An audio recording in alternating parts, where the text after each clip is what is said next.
শুভেন্দু অধিকারী ঘোষণা করেছিলেন নন্দীগ্রামে রাম মন্দির তৈরি করবেন। সেই অনুযায়ী আজ রামনবমীর দিন নন্দীগ্রামের সোনাচূড়ায় প্রস্তাবিত জমিতে রাম মন্দিরের শিলান্যাস ও ভূমি পুজোতে অংশগ্রহণ করেন বিরোধী দলনেতা। নন্দীগ্রামের ভাঙ্গাবেড়িয়া থেকে মিছিল করে সোনাচূড়াতে আসেন শুভেন্দু অধিকারী। প্রস্তাবিত জমিতে শিলান্যাস ও ভূমি পূজায় অংশগ্রহণ করেন। নন্দীগ্রামের শহীদ দেবব্রত মাইতির সহধর্মিনী কল্পনা মাইতির হাত ধরে শিলান্যাস হয় রাম মন্দিরের।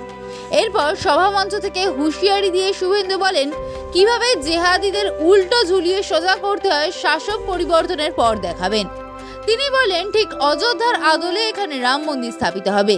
শুধু মন্দির নয়, আয়ুর্বেদিক চিকিৎসালয় এবং একটি হোমিওপ্যাথিক চিকিৎসালয় গড়ে উঠবে রাম মন্দিরের পাশাপাশি। খরচ কোনো সরকারি অর্থে হবে না। অযোধ্যার রাম মন্দির যেমন সনাতনীদের টাকায় হয়েছে, এই মন্দিরও দানের টাকায় গঠন হবে। তবে দীঘায় জগন্নাথ মন্দির নিয়ে কটাক্ষ করেন শুভেন্দু অধিকারী। তিনি মুখ্যমন্ত্রীকে চ্যালেঞ্জ দিয়ে বলেন পুরীর আদলে মন্দির যেমন করছেন তেমনি পুরীর মতো গেটে লিখে দেখান হিন্দু ব্যতীত প্রবেশ নিষেধ। পারবেন লিখতে মুখ্যমন্ত্রী? তিনি আরো বলেন হিন্দুদের মন্দির সরকারি টাকায় হয় না। বাংলার সাথে বাঙালির সেবায় মা বাসন্তী হোটেল অ্যান্ড রেস্টুরেন্ট, ঠিকানা পোক্তাপুল, নারায়ণগড়, পশ্চিম মেদিনীপুর। আমাদের এখানে সকাল, বিকাল, দুপুর এবং রাত্রিকালীন আহারের সুব্যবস্থা রয়েছে। সুলভ মূল্যে আহারের একটাই ঠিকানা মা বাসন্তী হোটেল অ্যান্ড রেস্টুরেন্ট। আমাদের এখানে সমস্ত ধরনের খাবার অর্ডার নেওয়া হয়। প্রপ্রিয়েটার ঝন্টু গেড়ে। Mobile number 9732543245। মূর্খ মমতা ব্যানার্জি আর তৃণমূল জানে না শ্রী চৈতন্যতে রাম রাম রক্ষমা এই আওয়াজ তুলেছিলেন নদিয়া নগরে। তিনি নদিয়া থেকে তমলুক হয়ে পুরী পর্যন্ত গেছেন। হরে কৃষ্ণ হরে রাম বাংলা থেকে উঠেছে। রাম আস্থার প্রতীক, রাম ভারতবর্ষের আস্থার প্রতীক।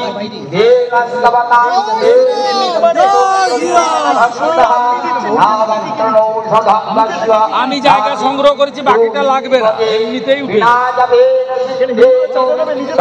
কোন লোকাল হিন্দুকে দিতে হবে না। এখানে লোকের অর্থনৈতিক অবস্থা ভালো না। এই মন্দির করার জন্য লোক তৈরি 10টা লোক আসবে তৈরি করে দিয়েছিল।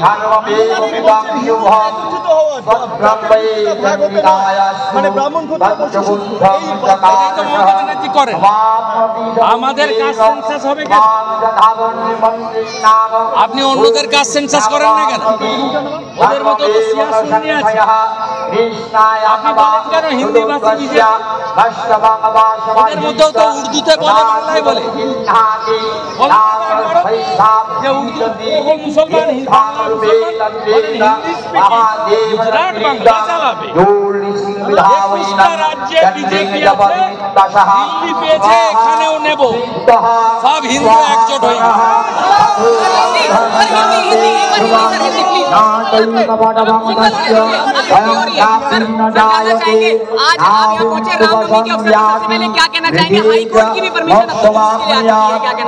आज रामनवमी है। इस बार रामनवमी का जोश बहुत अच्छा है, इसलिए भव्य राम मंदिर भी निर्माण हो गया है, महाकुंभ भी हो गया है, माहौल बहुत तगड़ा है।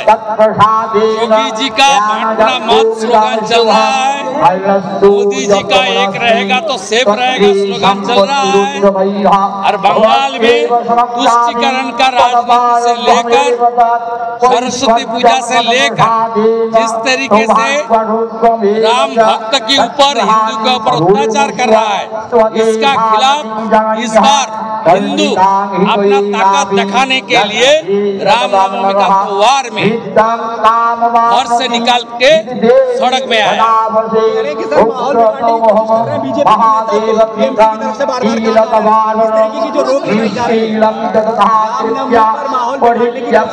पुलिस कर रहा है, पुलिस कर रहा है, ममता बनर्जी कर रहा है। जो ओरिजिनल हिंदू है वो ममता को वोट नहीं देता। बीजेपी का पास तो 39% वोट स्टेट में मिला, इस क्षेत्रों में तो बीजेपी को 36% वोट मिला। ये सब हिंदू जनता और ट्राइबल जनता।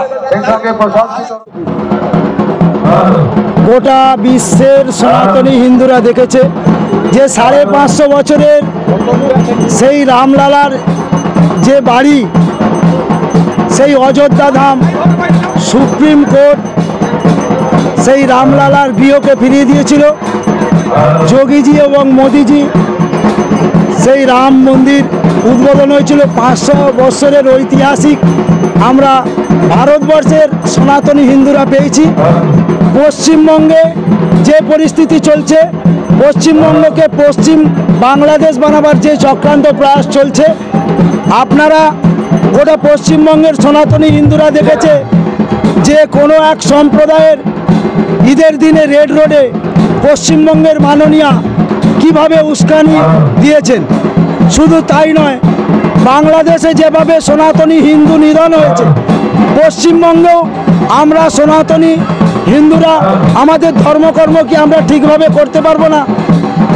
তার কারণ পশ্চিমবঙ্গের পুলিশ মন্ত্রী, মাননীয় মুখ্যমন্ত্রী পশ্চিমবঙ্গে যখন বিভিন্ন দুর্গা পুজো, শ্যামপুরে দুর্গা মূর্তি ভাঙার হয়েছে এবং কালিয়াচকে সেখানে এবং গার্ডেন রিচে শঙ্করধ্বনি উলুধ্বনি করা যাবে না। শুধু তাই নয়, আজকে বেলডাঙায় কার্তিক পুজোয় সেখানে হিন্দুদের ঘরবাড়ি চলেছে।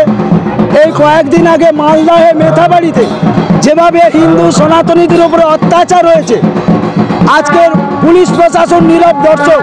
যখন মহরমের শস্ত্র বেরোয় তখন পুলিশ মন্ত্রী তার প্রশাসনকে ঢালোয়া অর্ডার দেয় তাদের পারমিশন দেওয়ার জন্য। আমরা ভগবান শ্রী রামচন্দ্রের আজকে জন্মতিথি, সারা ভারতবর্ষ জুড়ে রামচন্দ্রের জন্মতিথি পালিত হচ্ছে, তদ্রূপ পশ্চিমবঙ্গেও পালিত হচ্ছে। আজকের আমাদের আখড়া পরম্পরাভাবে গতকাল সাঁকরাইলে আমি ছিলাম। রাজগঞ্জ থেকে বেলতলা পর্যন্ত আমাদের শস্ত্র প্রদর্শন হয়েছে। এই যে অষ্টমী নবরাত্রি চলছে, এই অষ্টমীতে যেমন মা দুর্গার বাসন্তী পূজা হচ্ছে, ঠিক তদ্রুপ ভগবান রামনবমীর পুজো হচ্ছে। রাবণকে বধ করার জন্য ভগবান রামচন্দ্র তিনি তীর ধনুক শস্ত্র হাতে নিয়ে যুদ্ধ করেছিলেন। তদ্রূপ আমাদের আখড়া পরম্পরায় আমাদের শাস্ত্র এবং শস্ত্র দুটোই সনাতনীদের প্রয়োজন।